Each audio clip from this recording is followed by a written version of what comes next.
In America, some people still believe power is defined by the color of your skin, until the moment they try to strip it from the wrong person. Imagine two officers in a bustling city precinct thinking they could humiliate a woman who had spent decades defending the very freedoms they took for granted only to discover she could pick up a phone and end their careers before the cuffs even cooled on her wrists. This is the story of General Amara Jackson, a name that would burn itself into the history books after one rainy afternoon outside a Washington, D.C. government building changed everything. It was late afternoon when Amara Jackson stepped out of her black government SUV, her uniform crisp, metals gleaming under the weak sunlight, the Pentagon seal stitched perfectly over her heart. She was the youngest black female general in U.S. Army history. A woman who had led troops in the most dangerous war zones, advised presidents in the Situation Room, and saved American lives with decisions made in seconds. She had come to D.C. that day for a classified meeting about cybersecurity threats. But as she walked toward the marble steps of the Federal Administrative Hall, two local police cruisers screeched to a halt beside her. Out stepped officers Randall Brooks and Michael Hargrove, both tall, both white, both wearing the smirk of men who believed the world belonged to them. "Ma'am, we've had reports of a suspicious individual in restricted space," Brooks said, already reaching for his cuffs. Amara raised one brow. "Officer, I am here on official," but before she could finish, Hargrove stepped behind her, yanking her arms back with unnecessary force. People nearby froze. A pair of tourists gasped. A maintenance worker stopped pushing his cart, and a young mother pulled her child closer. Amara's voice was calm, but laced with steel. "You are making a grave mistake." Brooks scoffed. "Lady, the only mistake here is you thinking your little costume makes you special." Her metals clinked against each other as Hargrove shoved her forward. Cameras came out, phone lenses catching every second as the rain began to spit from the gray clouds above. "You don't get to put your hands on me like that," Amara said, still controlled. Brooks leaned in close enough for her to smell the stale coffee on his breath. "Around here, we decide what we get to do."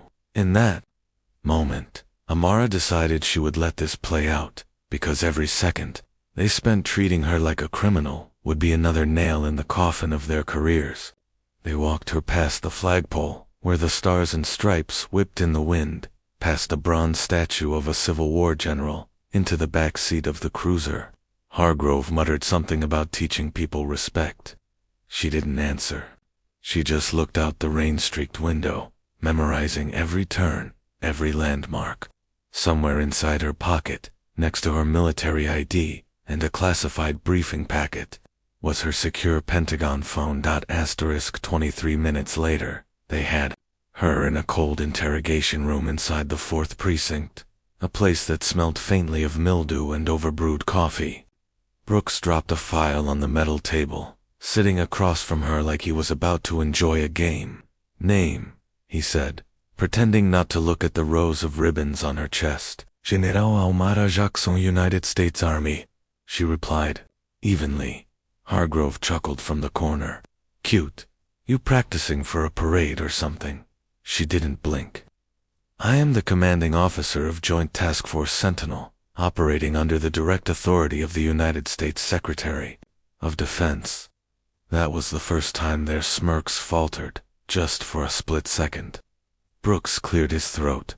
"We had a report." "You had no lawful cause to detain me," she cut in. "You ignored my identification. You assaulted me in public. You will regret it."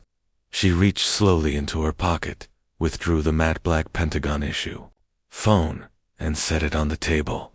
The device lit up with biometric recognition. Brooks shifted uncomfortably. "What is that?"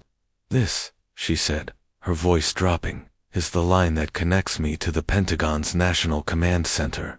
When I press this, you will find yourself explaining your actions to people who control your funding, your positions, and your futures." Hargrove took a step forward. "Lady, you can't just..." She pressed the button. The speaker came alive instantly with the voice of Colonel David Mercer. "General Jackson, status." "Colonel," she said, "I am unlawfully detained by local police officers. I require immediate intervention." There was a pause, and then a tone in Mercer's voice that sent a chill through the room. "Understood. Maintain position. This will be handled." She ended the call. The room was silent except for the faint buzz of the overhead light. 5 minutes later, the precinct door slammed open, and in walked two Pentagon security agents, in dark suits, badges flashing, followed by the deputy chief of police, face pale. "General Jackson."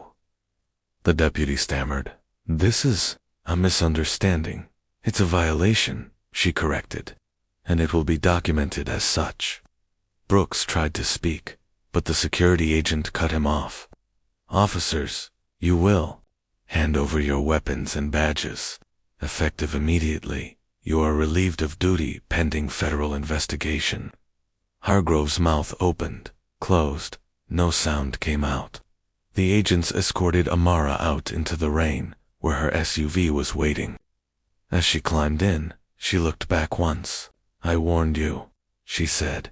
The story exploded online within hours. The cell phone footage from the tourists, showing the moment the officers shoved a U.S. Army general into a squad car, went viral. News anchors debated it on every major network.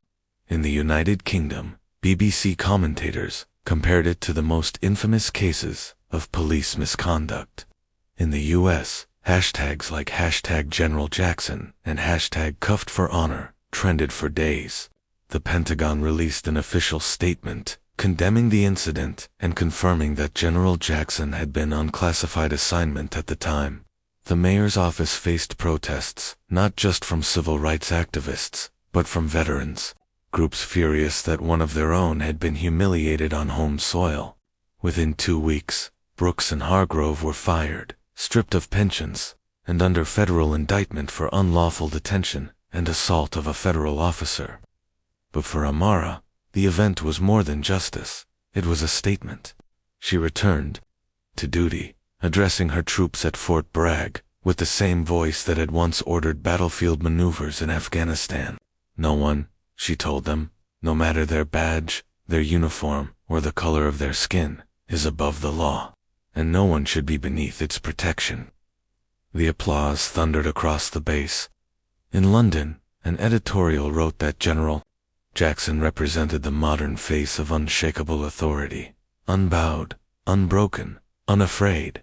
Months later, when she was promoted again, this time to a post overseeing joint NATO operations, the footage of her walking out of the precinct under Pentagon escort played again on the news. A reminder of the day arrogance met its match. And somewhere in a quiet corner of D.C., 2 former officers sat in a bar, staring at the TV, wondering how a woman they had thought powerless had undone them with one phone call.